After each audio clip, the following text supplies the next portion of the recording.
So hi everyone, I'm Dagmar Timmer and I'd love to welcome you. Today we're exploring OneEarth's Neighborhood Guide together. I'm the Managing Director of Strategic Initiatives for OneEarth, and we're a nonprofit think and do tank that's mainstreaming sustainable living here in British Columbia, across Canada, and also globally. So thank you for joining us. Please note that this session is being recorded, but participant video and audio are not recorded. The chat box is. We acknowledge that most of the presenters today are joining from the traditional and unceded territories of the Coast Salish peoples, including the territories of the Musqueam, the Squamish, and the Tsleil-Waututh. This acknowledgement is a reminder of the discriminatory, racist, and colonial practices that continue to create barriers for Indigenous peoples and communities. We thank them for having cared for this land, both historically and today, and we seek to uphold that care in our own practices. We encourage you to use the chat box for any comments, discussion, or sharing links to other resources you might have. You can start by sharing the traditional lands that you're joining from. Today, we'll be introducing ourselves and some remarks from our sponsor, Vancity. We'll walk through the guide and we'll share our emphasis on social justice and well-being in addition to climate and environmental priorities.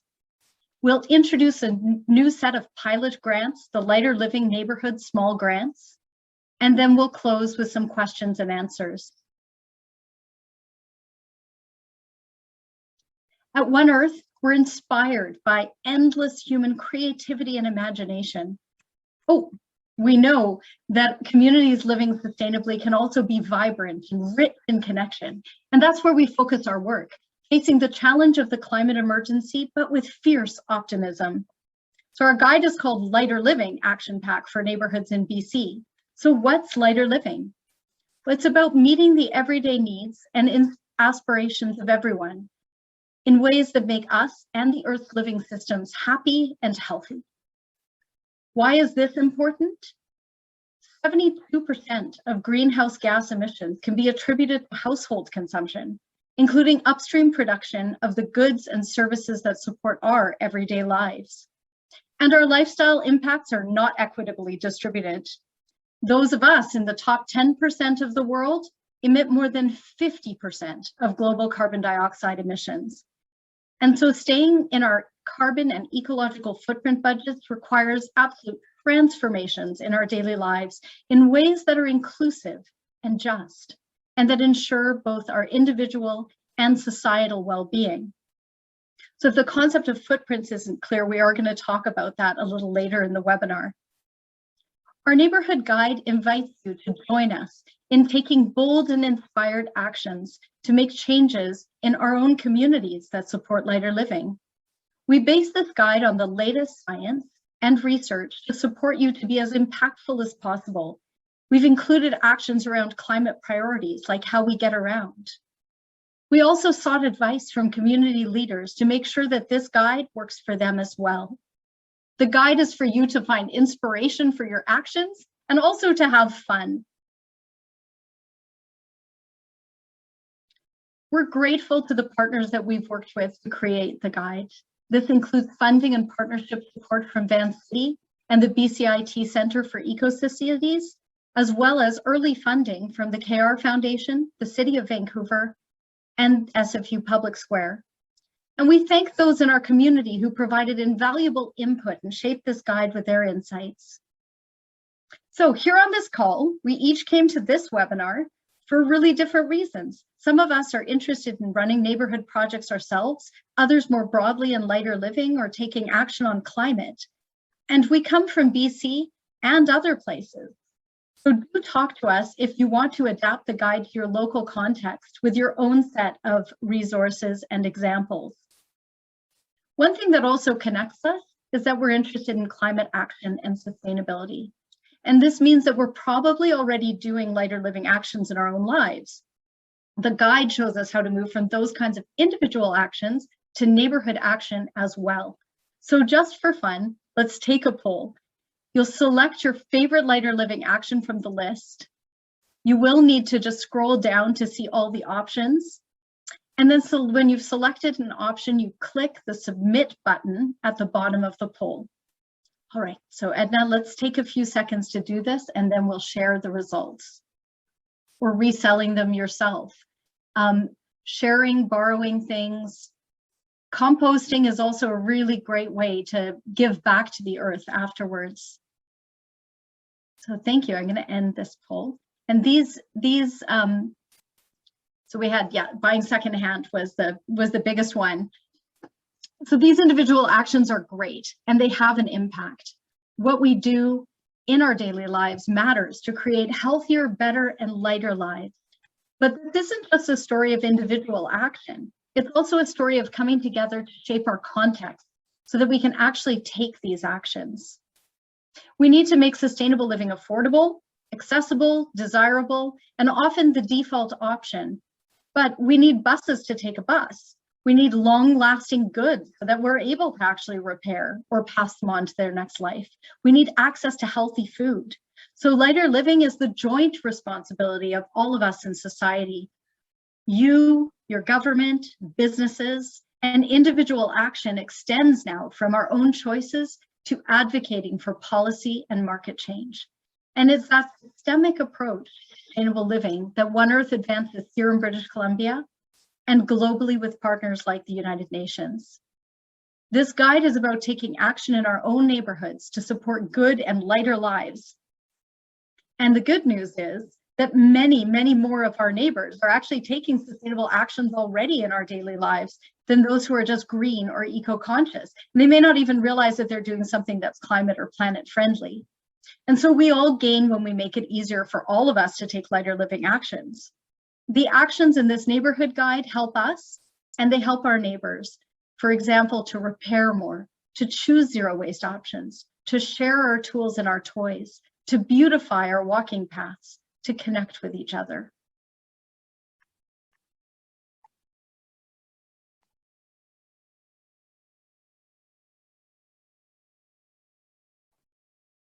In a moment, I'll hand it over to our great partner, Vancity, who sponsored the guide. Vancity is Canada's largest community credit union with $28.2 billion in assets and more than 543,000 member owners. Vancity supported OneEarth to create the Neighbourhood Guide. Through their community partnerships program, they're also sponsoring the pilot Lighter Living Neighbourhood Small Grants, which we're going to hear about later. The initiative is being implemented with the Association of Neighbourhood Houses in BC, the Vancouver Foundation, and others. So on that note, it's now my pleasure to introduce Michelle, a community investment portfolio manager at Vancity. Thank you, Dagmar. Hi, everyone. It's a pleasure to be here today with our community partner, OneEarth, as well as the Association of Neighbourhood Houses and the Vancouver Foundation and others. As a values-based cooperative financial institution, Vancity uses its assets to improve the financial well-being of its members, while at the same time helping to develop healthy communities that are socially, economically, and environmentally sustainable. Vancity is also committed to supporting a just transition to a low-carbon future that doesn't leave anyone behind. We know that this transition requires all of us to make changes, large and small, and includes sustainable everyday choices or lighter living. The Lighter Living Action Pack for Neighbourhoods stems from Vancity's long-standing partnership with OneEarth to advance lighter living, and we're proud to support its development. We're also proud to sponsor the pilot Lighter Living Neighbourhood Small Grants Dagmar just mentioned that you'll hear about a little later. The Action Pack is an accessible, inspiring guide that empowers people to make those changes, excuse me, and to invite their communities to join them. It covers actions that I've been focusing on in my work at Vancity, as well as personally, like home energy retrofits, and also invites me to think about other things I can do. We're excited to see people use the Action Pack to make the connection between individual decisions and the power of collective action. For example, in the Big Wins package, the guide suggests that neighbors can organize an energy retrofit challenge and get sponsors on board to offer prizes and subsidies for participating households. This sounds like a great way to work together to reduce a significant source of greenhouse gas emissions, at least here in BC, which are the buildings we live in. We look forward to seeing neighbors across BC working together to build a resilient economy that works for everyone and having some fun together while they're at it. So with that, I'd like to introduce Alice Henry and turn it over to the program. Alice is an associate of OneEarth who's worked on a variety of projects supporting lighter living in the region and who I've had the pleasure of getting to know when that work has been with Vancity. So thanks, Alice. Thank you, Michelle. Hi, everyone. I'm so excited to present to you the Lighter Living Action Pack for Neighborhoods in BC. At its core, this guide is about footprints, well-being, and justice. That frame is applied across 7 packs: building on the block party, good stuff, big wins, next level food, life changes, cultivating connection, and the Lighter Living Super Challenge. I'm going to introduce the guide to you and then walk through each of these packs. The chat box is also open during this time for discussion, as well as sharing your own resources as we go through these. So to start off, what do we mean by footprints? Our ecological footprint measures how much of the planet's resources we're using, and our carbon footprint more specifically measures the emissions we're producing. We know the major ways that our region contributes to both of these, so we're able to apply that lens to figure out what kinds of actions we can take to reduce our footprints, especially those that are easier to do, but will also still have a big impact. For instance, food is 50% of our ecological footprint here in BC, and we can reduce that impact by thinking about how we can use food that might otherwise go to waste, or how we can make more of our meals rich in plants. On the other hand, rethinking how we get around or how we heat our homes are some ways we can really reduce our carbon footprint. We also ground the guide in those that use it in justice and well-being. This starts with our pre-start checklist, which asks readers to consider their own background, lived experiences, and values, as well as how their project can welcome in neighbors and contribute meaningfully to the community. This piece is essential. The values that we hold most dear, the personality of our communities, these are the social fabric of our neighborhoods. If we don't look out for our well-being and ensure justice in our communities at the same time we take action to care for our planet, we've missed a crucial piece of the puzzle. It's like trying to separate 2 things that are intertwined and dependent on one another. We cannot have ecological well-being without social well-being, and vice versa. So, what will you find in each action pack? Let's take a look at our good stuff pack, the second one in the guide, as an example of what you'll find in each. At the beginning of each pack, you'll find a high-level summary of why taking action in this area matters. Then, as we move further into the pack, you'll find suggestions for actions you can take on your own, with a few others, or with your neighborhood. We don't all wake up one day as ready-to-go community organizers, so this page gives options to gradually build up your experience and your confidence in taking action. The following page also provides some questions that can help you think through the different options for action, as well as a list of resources that can help you get started.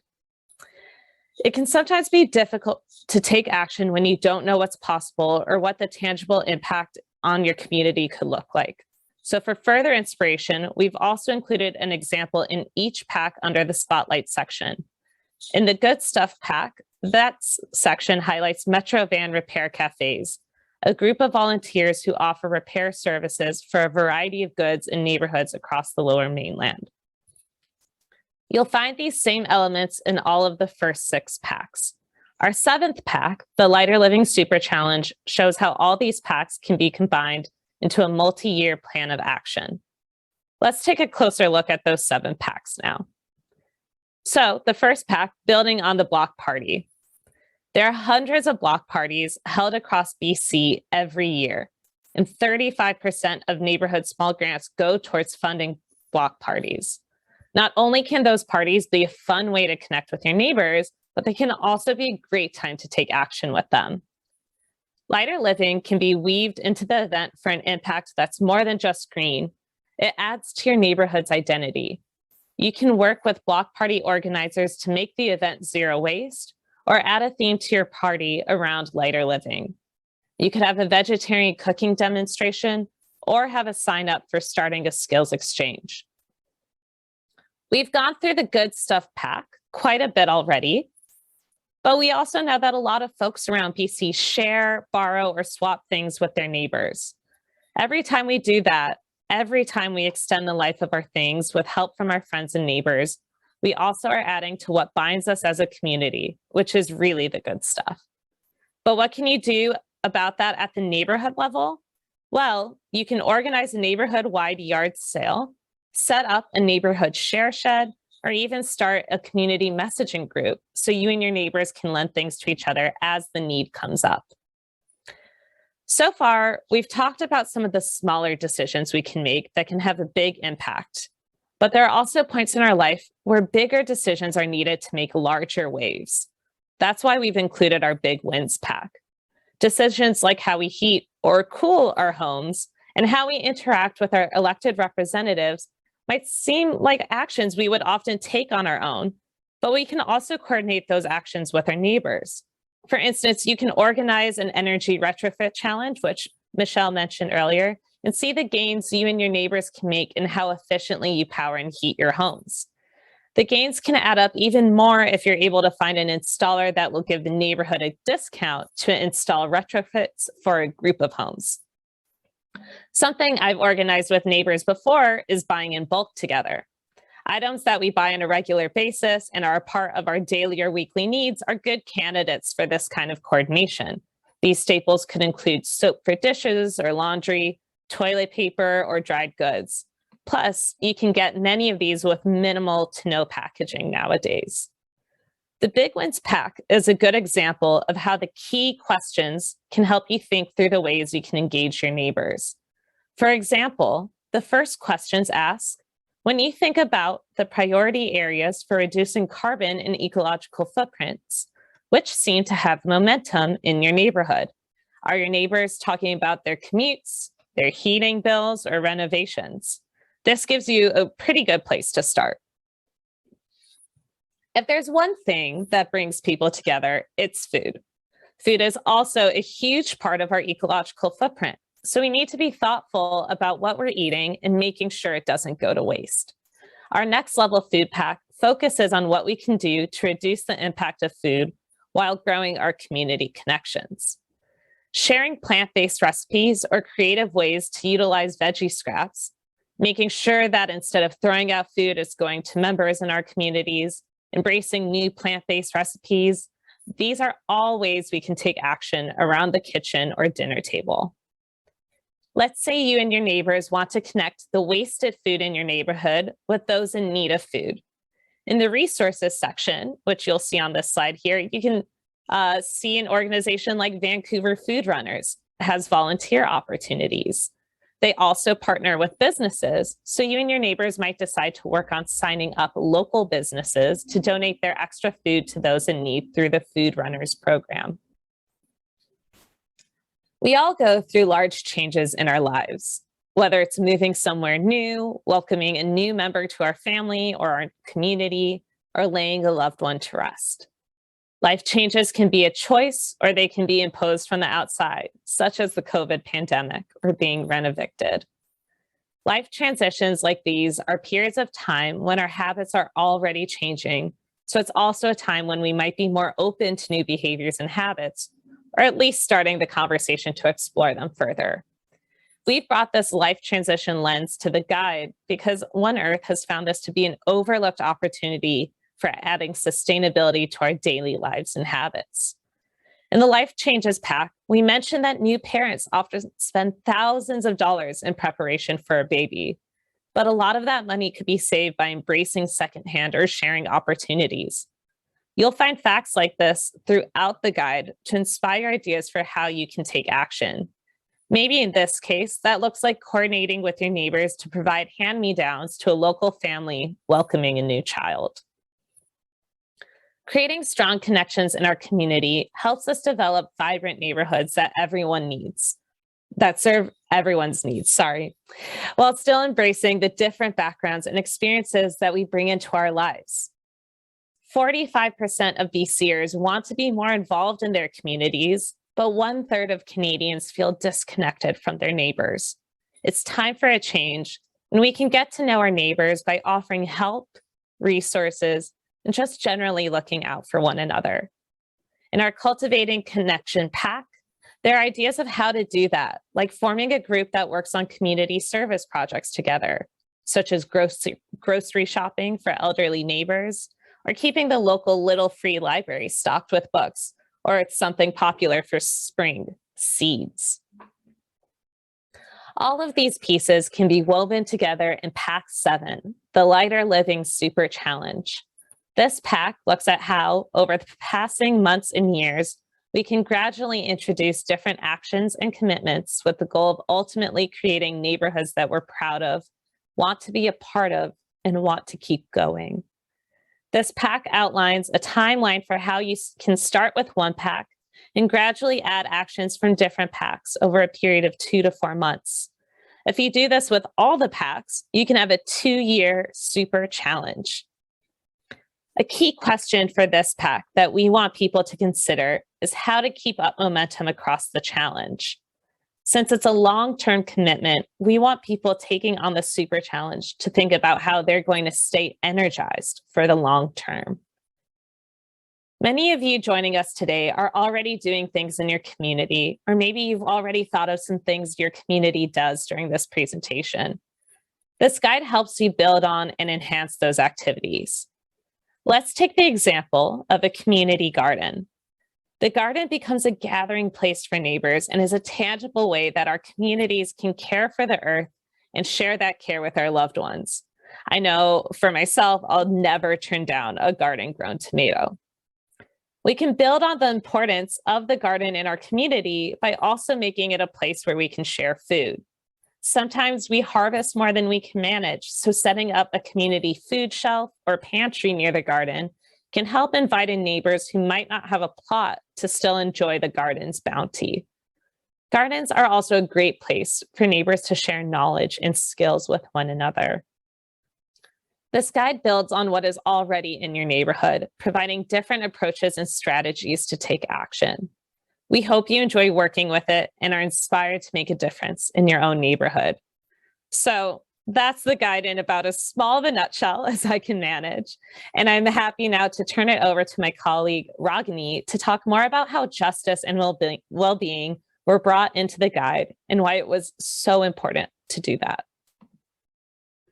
Thank you so much, Alice. Hi, everyone. Thank you for having me. Very excited to be with you.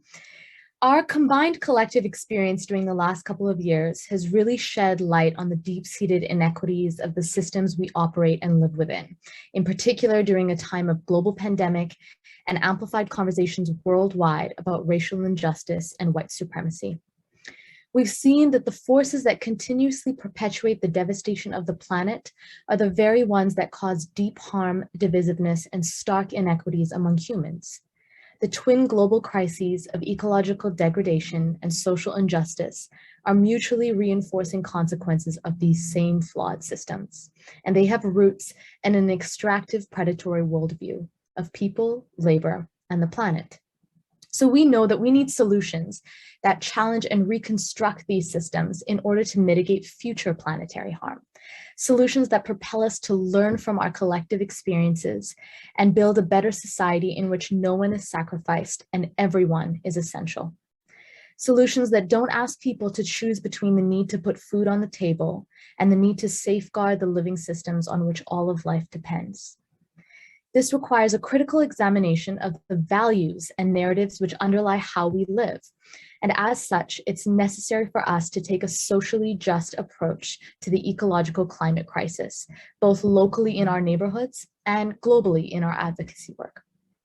Together, we can rebuild an equitable and sustainable society, a non-market, commons-based approach that is co-created by and serves all people. A new way of living and existing alongside each other on this planet. So this is really the basis and entry point for how we've chosen to weave an equity and inclusion-centered lens throughout this guide. Part of creating impactful and inclusive neighborhood projects or initiatives is about rethinking how to be in community with each other and to foster greater resilience within ecological footprints.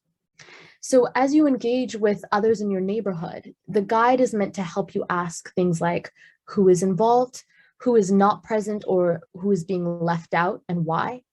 How are we removing barriers to participation for all people to join?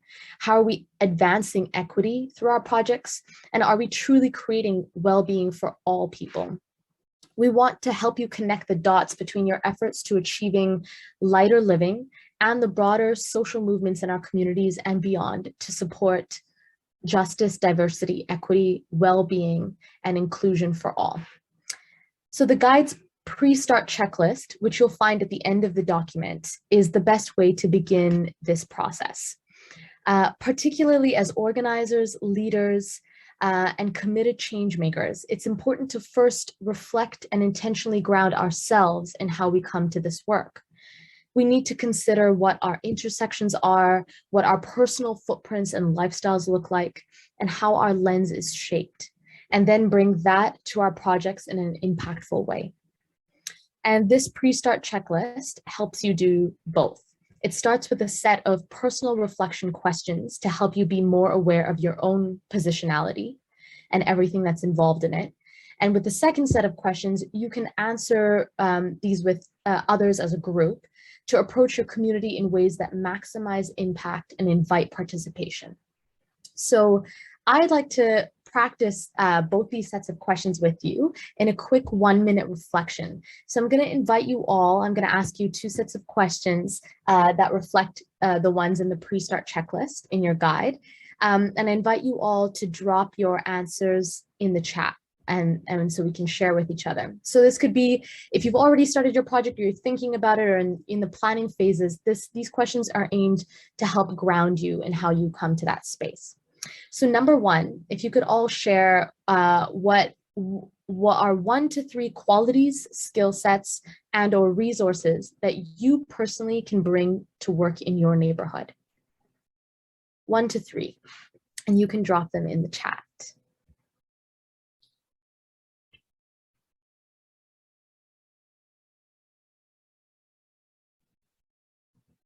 I'll give you about 30 seconds.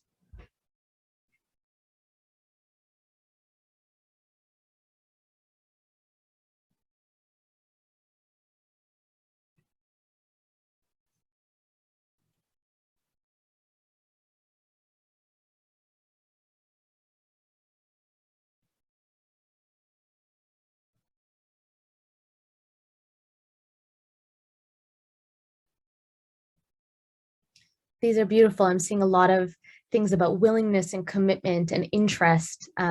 Those are all beautiful, beautiful qualities for engagement with our neighborhoods. Teamwork, knowledge, the intention to work with others, project management. These are all wonderful. Thank you so much for sharing. And in the interest of time, but please keep dropping them in the chat as they come to you. I'm going to move on to question 2. So now this is the questions that you can answer as a group. Name a perspective that you think is missing, often unheard or unrepresented in your neighborhood, or it could be in your project or your community work. So name 1 perspective that you think is missing or often unheard or underrepresented.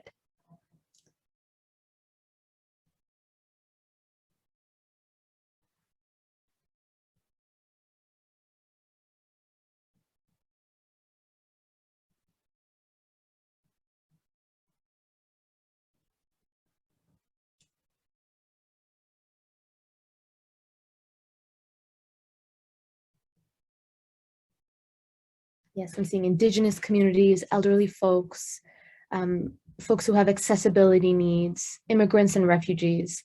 This is wonderful. And so, as you can see, these questions are a great way to ground ourselves in some of the things that we might overlook or some of the needs that we can address as a group in our projects.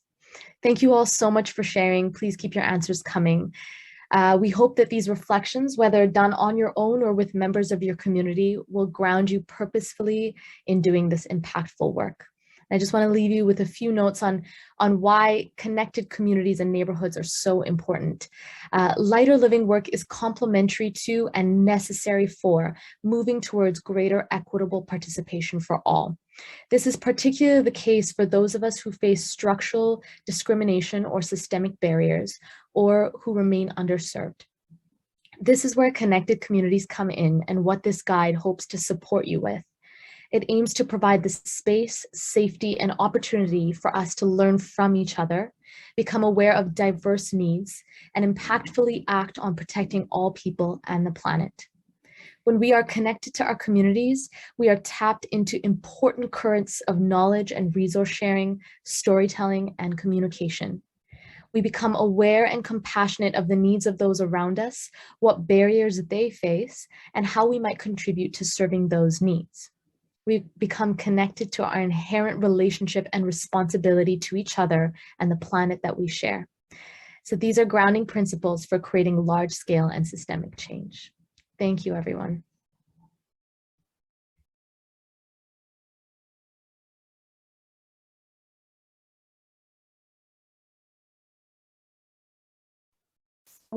Thank you so much, Raagini. That was so instructive and interesting to start that process of asking ourselves these kinds of questions, both before and while we're already doing projects. So, one of the things that's interesting is when we think about how to bring these projects to life is that they sometimes have a short lifespan, right? So we do a one-off event or we do something like that. So wanted to offer just a few reflections on how we can make some of these actions or prompts in our neighborhoods stick in the places where we live.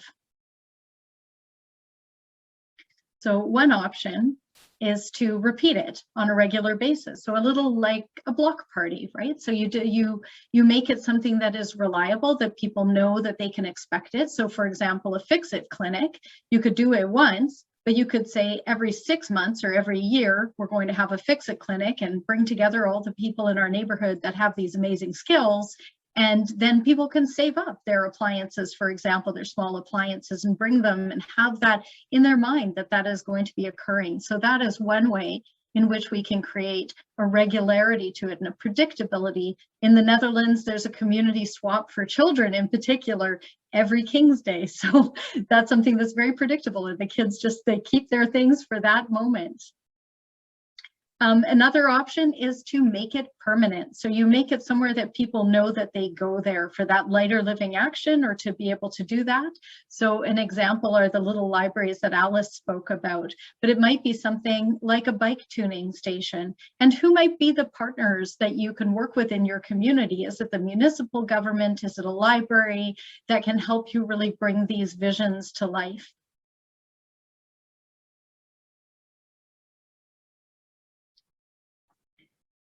So as we move forward, we also think, sometimes these things are able to be done, these actions. We can say, I know exactly how to do this, and we have the resources, we have everything that we need to make it happen. But sometimes we might need to bring funding to the table to bring those neighborhood actions to life.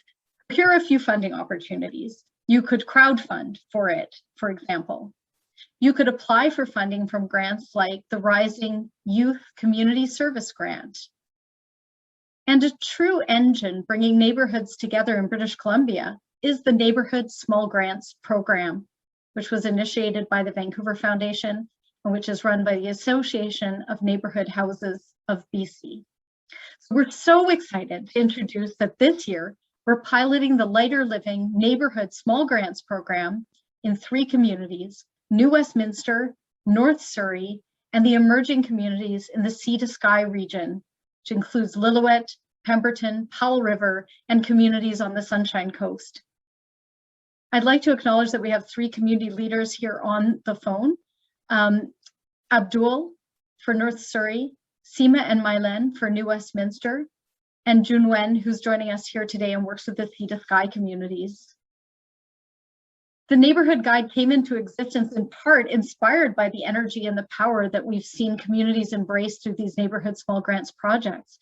The conversations that we've had over the years with Meseret from the Vancouver Foundation and Blanca from the Association of Neighbourhood Houses of BC helped shape this guide into what it is, a real resource for people who want to lead change in their communities. I'm so happy to bring in our dear colleague, Blanca Salvatierra, the Metro Vancouver Regional Network Organizer for Neighborhood Small Grants Program, to share with us a few words. Blanca. Hello, everyone. Thank you, Dagmar. We are looking forward to a lighter living NSG granting stream as well. The Association of Neighborhood Houses of BC builds healthy and engaged neighborhoods by connecting people and in strengthening their capacity to create change. And ANHBC, just because many times we hear ANHBC and it's such a long acronym, but also many people might not know as much about it. So I just wanted to share that it is a network of 8 neighborhood houses and an outdoor center through which we operate more than 300 community-based programs and services for a diversity of participants. Together with community, we build strong and supportive relationships at welcoming and inclusive sites throughout Metro Vancouver. And we had the pleasure that for the past 20 years, actually, was Cedar Cottage Neighborhood House, one of ANHBC's neighborhood members who was involved in piloting the first NSG program. Since 2019, and in partnership with Vancouver Foundation, we are honored to be the network lead for the Neighborhood Small Grant Program across Metro Vancouver. ANHBC and NSG works with hundreds of volunteers and community organizers across Metro Vancouver, and we are now honored to be a part of exploring the potential of the lighter living neighborhood small grants. And we thank our partners, OneEarth, Vancity, Vancouver Foundation, as well as the implementing partners for this opportunity to be of support in the development process of this initiative. Like Dagmar said, this guide reflecting on the values of ANHBC and NSG was created in consultation with community members across Metro Vancouver, and I probably think across BC as well. This is a tool that emerged from across our communities. It is a tool that can increase our community leaders' confidence and skills in organizing. It is also important that we keep our earth healthy and sustainable for the long term, just like what we want for our communities. What we have learned from NSG is that most people want to take action for the planet, but they may not always know where to start. I would like to invite now one of our community coordinators, Yunuen, to share how this guide and a small grant program will be useful to people in the communities that she works with. Thank you.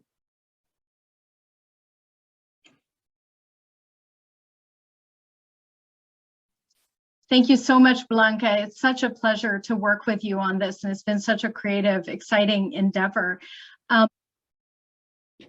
you see Yunuen here on the screen. So she's with the Lillooet, helping lead on the Lillooet, Pemberton, Powell River, and communities on the Sunshine Coast for this grant. But she also works with ANHBC on the emerging communities, so communities that don't fit within the longer standing communities. And so it's such a joy to be working together with you. I'll just move it forward. All right. Go ahead. And it's my turn. Okay, great. And I'm just really excited that we are going to be able to bring these lighter living neighborhood small grants to the Sea to Sky region and well to the other regions as well. And as of now, I have shared already the guide with, especially with my neighborhood grant committee, which will be the committee that will be reviewing the applications, and they are super excited. They think this is like so innovative and interesting, and to be presented this way through the guide and through the packs is going to be really, really helpful for applicants to understand what's the purpose of this and how to apply. So basically how it works for us for the neighborhood small grants and for the lighter living neighborhood small grants is going to be very much the same process. We have our application, a grant system that is online, and people will be able to go to our website and apply there. They will be selecting basically the LL-NSG stream when they go into the website, and they will be selecting that. They will be submitting their applications. The applications are very accessible. They're about a page long. We don't really ask a lot of questions of our applicants because we really wanted to make it accessible to everyone. And then after we receive the application, me as a program coordinator, I will be reviewing the applications briefly to make sure that they actually have all the information that we need. Otherwise, I will be connecting with the applicants to fill up the gaps, and then I will pass it on to our committee, our reviewing committee. And the reviewing committee is basically residents of the communities that will be applying, just to make sure that the decisions are local. And then they will be reviewing the applications. We will be actually meeting together to make the final decisions. We will approve the applications consensually. And then after they approve the applications or decline the applications, depending, after there's a final decision, I will be connecting with the applicants to let them know the decision. And then obviously we will doing all the fun part of getting the funds to them, so then they can have the funds to actually execute their idea. And after they finish with their project, I will be asking them to share their story with us. Again, it's a brief, it's a brief half a page, maybe a page description of how they went about, connecting with others and doing this project, and then maybe some documentation, some photographs. Thank you, Yunuen, and also thank you to Blanca for providing that extra information, that extra context. If you're here, or if you're listening to this recording later, applications for the Lighter Living Neighborhood Small Grants Program open on May 1st, 2022 to residents of, again, New Westminster, North Surrey, and emerging communities in the Sea to Sky region, which include Lillooet, Pemberton, Powell River, and communities on the Sunshine Coast. You can find the Lighter Living Action Pack for neighborhoods in BC on OneEarth's website at oneearthweb.org/neighborhoods. And if you're living in one of these 3 communities, the small grants open again on May 1st. Now we're going to move into a Q&A facilitated by Vanessa Timmer, OneEarth's Executive Director. Vanessa, what questions have come up from this audience so far? Thank you, Alice. Thanks to everyone. Well, there's just been 2 direct questions. One is about how to engage our stratas if we're living in a strata or in a multifamily dwelling. And there's definitely some resources. So OneEarth produced an eco strata guide that we're going to be updating soon, but it has some hints as to how to also engage people in our stratas and constructive ways to move beyond the garden to other sustainability initiatives. And the other question was about the footprint data, where it came from and how to contribute to it. Our colleague and friend, Dr. Jenny Moore, who now runs the BCIT Center for Ecocities, along with Cora Halsworth and other colleagues in that center, Dr. Jenny Moore actually developed a bottom-up footprint measurement of looking at the actual local data to develop the footprint. This is quite unique because often footprint is based on national data. So that local urban metabolism, measuring the footprint from the bottom up, really makes a difference because it means we can track our footprint more accurately at a regional scale and also learn as we go and see the impact actually in the footprint numbers. And you can contribute to that. We're about to launch a lighter footprint app, and that'll be the way that neighborhoods and yourself can contribute to that data. And so those are 2 of the questions that came up. There are likely other questions. And so I'll ask, is there any age limit, Sana Atif is asking, for applying to the Lighter Living grant?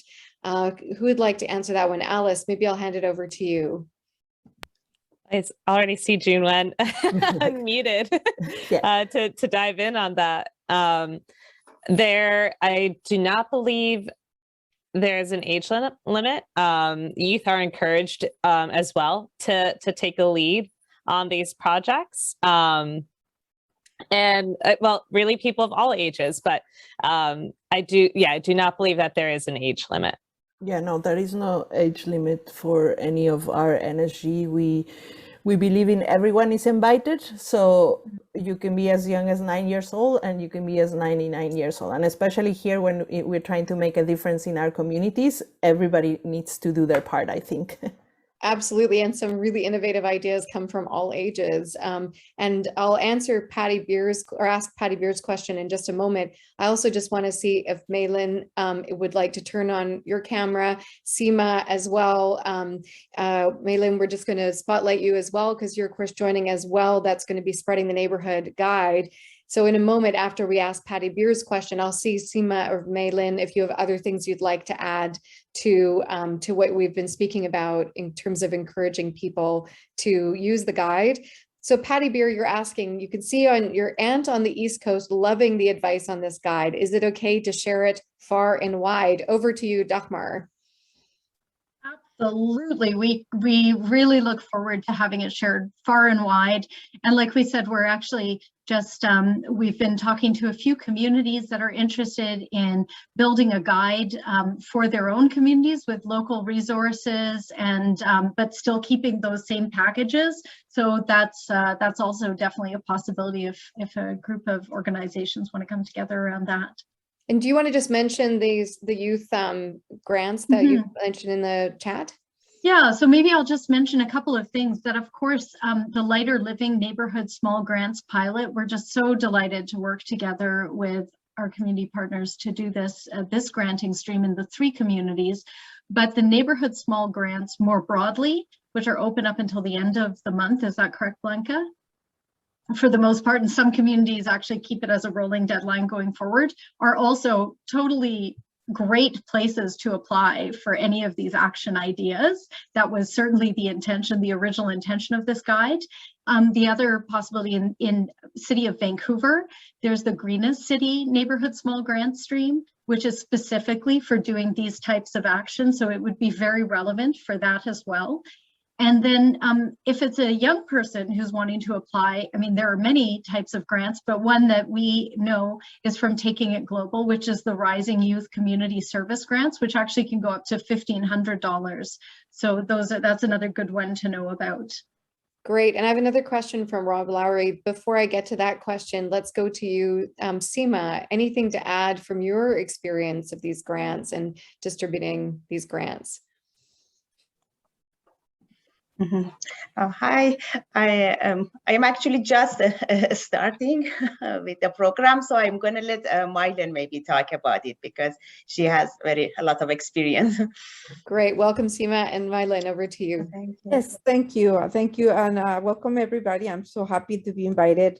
We were happy, Family Services is very happy to be invited. I do want to have a comment on the question about the youth. Of course, everybody is invited. Just be conscious that we provide a check, and people under 16 are not able to cash the check. So they do have to have some adult guidance through it. So that was what you know, when people, we have children applying and they're amazing, but yeah, that's a consideration to take into account. And we have a beautiful project in US, and it was created by a youth person, a very young woman that loved the seeds. You know, she's very inspired by the healthy, the process of how the seeds, you know, become a meal. And her project was about that. It was a seed exchange project. Not only she brought a workshop into it, she put different tables with different activities, and you know, a welcome part was that she put, like, you know, how new you are to seeds. You're not very new, you're a beginner, you're intermediate, or you're very advanced. And then she kind of mixed the people who were very advanced to the new beginners, so they will have this knowledge about, you know, when to seed, what kind of seeds go with what other kind of seeds, what are they for, how long they have to wait. And it was a beautiful way of connecting people as well. And for me, who have no idea about any seeds, I brought my 12-year-old, and he's kind of an expert. And so you engage people into this early living and living lighter through this information, and what best way to do it through the social connections. Yeah, that's a beautiful kind of almost reverse mentorship, because I'm sure that the people who the youth were connected with also learned or taught those who've been working for a long time on fresh ideas and approaches. So that's a really inspiring example. Wonderful. So in a moment, I'm just going to see if Raagini, if you and Michelle have some advice or thoughts as people start to think about applying this guide, if there's something they should keep in mind from your experience. Now I'll go to Rob Lowry's question. Do the Gulf Islands and Vancouver Island fall within the scope of the grants? And for that, I'll hand it back to Dagmar. So I'll just answer in short form, which is to say that for this set of grants, we have 3 communities, and the closest that there would be to Vancouver Island would be the Sunshine Coast, the Sea to Sky that Yunuen is leading on, which includes Powell River and some communities on the Sunshine Coast. But the neighborhood small grants would be eligible. Is that correct, Blanca? So if we're talking about the Gulf Islands and Vancouver Island, how might they apply? Yes. So if they are anywhere you are in BC, you could potentially apply for the neighborhood small grant programs. And within the neighborhood small grant programs, and this is something to be explored just as I'm listening to you, is that it is, I'm sure that we could make it work, Dagmar, that if you apply for NSG and one of those guides called to you is something from the guides that you would like to use, I'm sure that will be a time that we'll be able to make it available to you as well. Doesn't matter if it's NSG or if there is OneNSG, but I think because the guide itself is an amazing resource that I think is a great starting point for any of the NSG community granting. So at this time, if you want to apply for NSG, it's anywhere in BC. You will go to the website that I think Yunuen or somebody already put it, neighborhoodsmallgrants.ca. If you are in one of the 3 areas or regions that Dagmar mentioned, New Westminster, North Surrey, or Sea to Sky corridor, then you will definitely be able to also apply for the Lighter Living Neighborhood Small Grant Stream. Thank you. Yeah. Great, thank you so much. And Guy Dauncey also put the NIMO Neighborhood Small Grants for about $350, the link in there as well. So that's great. Thank you, Rob. So I'm going to hand it over to Raagini. Oh, Alice, did you want to just come in here? And then I'll go to Raagini and Michelle. Yeah, I just wanted to add that in the creation, when we were starting to put this guide together, we actually got a lot of inspiration, for instance, from how the community in the Clayoquot Sound area was using the Neighborhood Small Grants Program. They had a community recycling initiative. They had an energy efficient assembly lunch and learn. They had a gardening workshop. They had a workshop on preserving food like local berries and canning their fish. They had a sustainable seafood community dinner. So in terms of what this guide, for the Lighter Living Neighborhood Small Grants Program, it's a very much made to pilot this guide in those 3 communities. But this guide was really created drawing inspiration from things that are already happening in communities empowered by the larger Neighborhood Small Grants Program as well. So certainly, definitely use this guide on Vancouver Island. Just know that you would want to look towards those larger Neighborhood Small Grant Programs. Thank you, Alice. And we'll hear now from Raagini and Michelle, just any advice. And in the meantime, I've got a question in the chat. What struck you from the guide? What's something that you're keen to pick up on? So as you're starting to mull about it, let's see what you might be interested in. Raagini, reflections on and advice for picking up this guide. Yeah, I would say not much more to add, but I would really just love to reiterate the importance of grounding ourselves in understanding how we come to the work, given our positionalities, our perspectives. And I find that often the reflections that we come to on our own can be so substantiated when we do that in community. So I do encourage you to get together with small groups, maybe 2 to 4 people, answer those questions in the pre-start checklist, really substantiate kind of your plans for neighborhood projects by learning what other needs we might have forgotten about or any other angles or entry points that we could include to maximize participation. So just driving home the pre-start checklist and the active reflection together. Thanks. Thank you, Raagini. Michelle. I was actually going to say, I just really appreciated Raagini's comments and starting there with that reflection and really thinking about what we're bringing to the work. So not very much to add. And then I would absolutely defer to the Neighborhood House Association folks and those with experience in getting the small grants out. So just really looking forward to it hitting the ground and seeing people take it up. Wonderful. Well, thank you all so much. Please don't download the guide, as you see at oneearthweb.org/neighborhoods. So the recording is going to be available on OneEarth's YouTube channel and on our website, so you can come back to it if you want to use it also to communicate with others about what the guide is about and the different action packs. Applications for the Lighter Living Neighborhood Small Grants Program open on May 1st. And the general neighborhood small grant stream is open until April 30th. And that's also on a rolling acceptance in some areas. And as we see, there's also other opportunities for grants as well. And, you know, we're already hearing that a few of you see that, like Patty Beer is saying, you really like that encourages people to get to know neighbors and look at finding contractor discounts by coming together. And so, yeah, keep adding what struck you and things that you might find interesting to pick up on from the guide for yourself.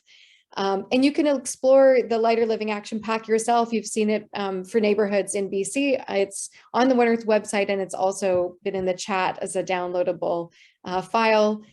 I want to really thank the speakers and partners who brought this guide into being and sharing it today, and thank all of you for joining us, and also for your enthusiasm on lighter living, climate action, and neighborhood action. Definitely come to oneearthweb.org for more updates. And most importantly, together, let's build that connected and earth-friendly neighborhood and an earth-friendly world. So looking forward to taking action together. Thank you all so much.